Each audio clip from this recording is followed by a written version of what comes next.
और कहा गया कि बिनु सत्संग विवेक ना होई, राम कृपा बिन सुलभ ना सोई। कहते हैं क्षत्रिय विहीन किए थे, लेकिन ऐसा नहीं, जो है वंश के थे उसमें अक्सर करके हो सकता है क्षत्रिय ही लोग रहे हो। क्षमा कीजिएगा पंडित जी, आपका ज्ञान अधूरा है। बाबा का संदेश का इंतजार कर रहा है गोरखपुर और पूरा देश। जिससे है भय प्रकट कृपाला, दीन दयाला, कौशल्या हितकारी, हर्षित महतारी, मुनिमनहारी, अद्भुत रूप विचारी।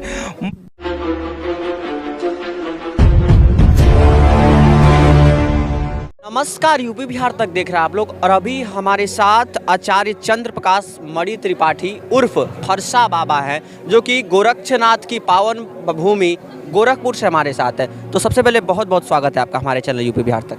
बहुत बहुत साधुवाद कि आपने जो है दो शब्द बोलने का मौका दिया।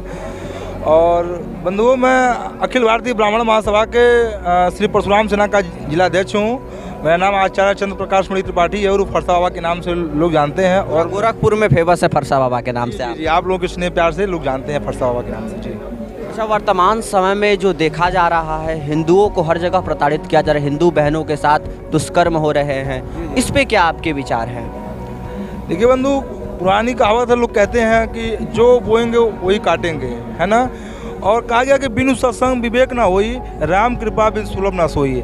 आजकल के समय में माँ बाप बच्चों के पास बैठना छोड़ दिए हैं। पहले के समय में था कि माँ बाप बच्चों के पास बैठते थे, उनको संस्कृति और संस्कार के बारे में पाठ पढ़ाते थे और सिखाते थे।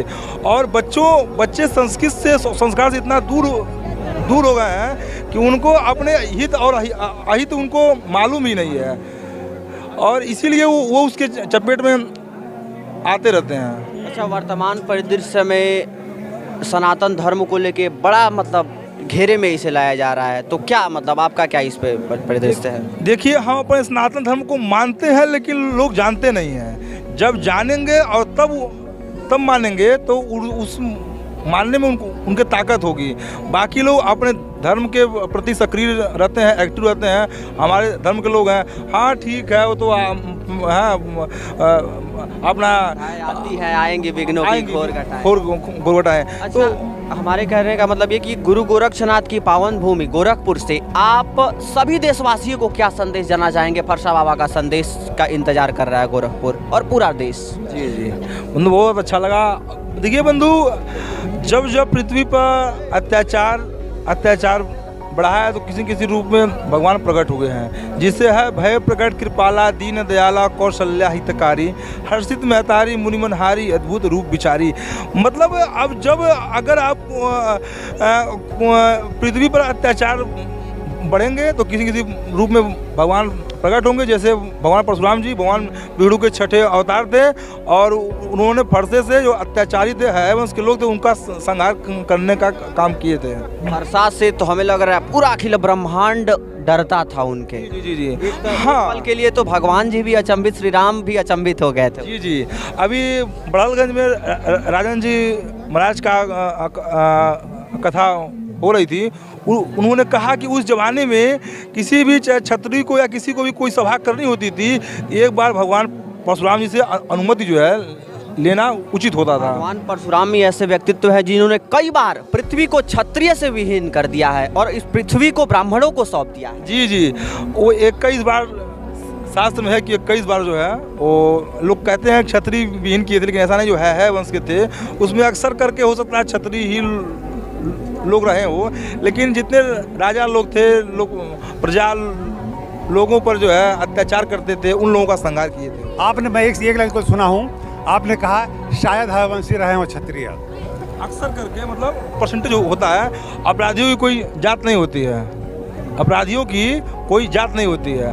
और जब भोले शिव शंकर जी का धनुष जब टूटा था स्वयंवर में, उस समय भगवान परशुराम जी वहाँ उपस्थित हुए और कहे कि किसकी हिम्मत जो ये परशु तोड़ने का हिम्मत किया और साहस किया। तो लक्ष्मण जी सामने आ खड़े हुए, कहे कि अरे टूट गया तो फिर धनुष जुड़ जाएगा। तो फिर रामचंद्र जी आए, कहे प्रभु आपका ही कोई क्षमा कीजिएगा पंडित जी, आपका ज्ञान अधूरा है, मुझे नहीं कहना चाहिए इस मंच पे। मैं स्वयं अब कह रहा हूँ कि हरवंशियों के बारे में आप नहीं जानते हैं। राजराजेश्वर शास्त्रार्जुन जो है ये बहुत बड़े क्षत्रिय थे। परशुराम से इनका विद्वेष था, अन्य बिंदुओं को लेकर के था। जहाँ पर आप कह रहे हैं कि ये उदंड थे वो या कुछ और आपने शब्द इस्तेमाल किया, ऐसा नहीं है। वह जो है उच्च कोटि के क्षत्रिय थे। महिष्मती उनकी राजधानी थी। उस राजधानी में हरवंशियों ने पूरे राज्य पर शासन किया था। उनका विवाद परशुराम से था। जो गाय थी उस गाय को लेकर के ही था विवाद, और उसी की आप चर्चा कर रहे थे। और इससे राम और लक्ष्मण से कोई संबंध नहीं है पंडित जी। देखिए, आपको बताना चाहेंगे हम कि भगवान परशुराम जी जंगल में रहा करते थे, और शास्त्रार्जुन की जिसका आपने बात किया है वो उनके आवास पर आए थे। और भगवान परशुराम जी के जो पिताजी थे जमदग्नि ऋषि जी ने जो है वो उनका स्वागत किए, खान पान रहन सहन पूरा अच्छे से किए। और जो गौ माता जो थी उनको बोलते थे गिर गाय, जिनको बोलते हैं कामधेनु, जिनसे जो वो मांगते थे वो चीज़ उनको उपलब्ध होती थी। पंडित जी इसकी बहुत लंबी कहानी है, क्योंकि जगह नहीं पूरी बात करने का, चर्चा कम पड़ जाएगा। हाँ बिल्कुल चर्चा कम पड़ जाएगा। मैं आपको बताऊं कि वो जो है राजराजेश्वर शास्त्रार्जुन के क्षेत्र में ही परशुराम का निवास था। परशुराम उनके प्रजा थे, राजराजेश्वर के प्रजा परशुराम थे, तपस्वी थे, जंगल में रहते थे। उतने बड़ी सेना को लेकर जब वो गए तो वहाँ पर उन्होंने आवभगत किया। खुद आश्चर्य उन्हें हुआ कि आखिरकार में किस तरीके से यह इस जंगल में ऐसी व्यवस्था कर पाए हैं। उसके पीछे सिर्फ यही वजह था कि उनके पास वो जो है गिर, आप बता रहे हैं जो गाय, वो गाय की बात कर रहे हैं, वो गाय थी। उस गाय के बल पर ही, जिसमें शास्त्रों देवताओं का निवास होता है, उन्होंने बलपूर्वक उसका अपहरण किया था, यह सत्य है। और उसके बाद जो है विध्वंस हुआ था, युद्ध हुआ था, मारे गए थे लोग। और बाद में धीरे धीरे उसी वजह से कहा गया कि क्षत्रियों का नाश करने के लिए जब इसको मतलब कर दिया जाए, तो केवल उन्होंने बुरा उठाया था सारे क्षत्रियों से। आज ब्राह्मणों का आज विवाद सारे क्षत्रियों से नहीं है, वो सिर्फ हरवंशियों की बात करते हैं। हरवंशी पराक्रमी शासक रहे हैं, महिष्मती उनकी राजधानी थी। बहुत शानदार ज्ञान, अद्भुत। अच्छा, इतना ये चैनल के बारे में अगर जानना चाहो यूट्यूब पर हम डालेंगे क्या? बिल्कुल बिल्कुल, यूपी बिहार तक न्यूज़ चैनल है। अब बाकी बहुत बहुत शुक्रिया आप दोनों का बातचीत करने के लिए गुरुजी। जो ज्ञान अधूरा था पूर्ण हो गया, जो इनका अधूरा था पूरा हो गया। यही तो मतलब विधि विधान है। जय परशुराम।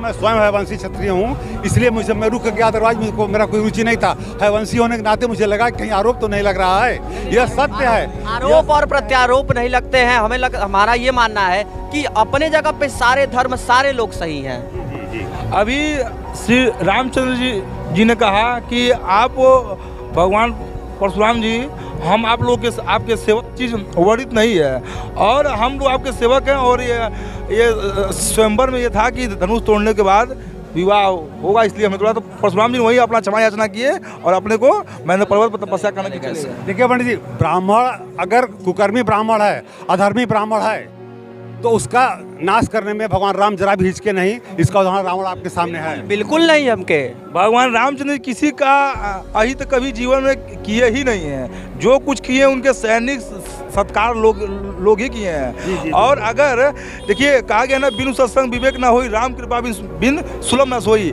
अगर आप परसों अगर आपके हाथ में है तो हम रामचंद्र जी के था। जब उन्होंने महेंद्र पर्वत पर जब गए वो तपस्या करने के लिए, तो भगवान शिव जी ने प्रसन्न होकर के उनको परशु भेंट में दिए। परशु समेत नाम बन गया, बड़ा नाम परशुराम हो गया।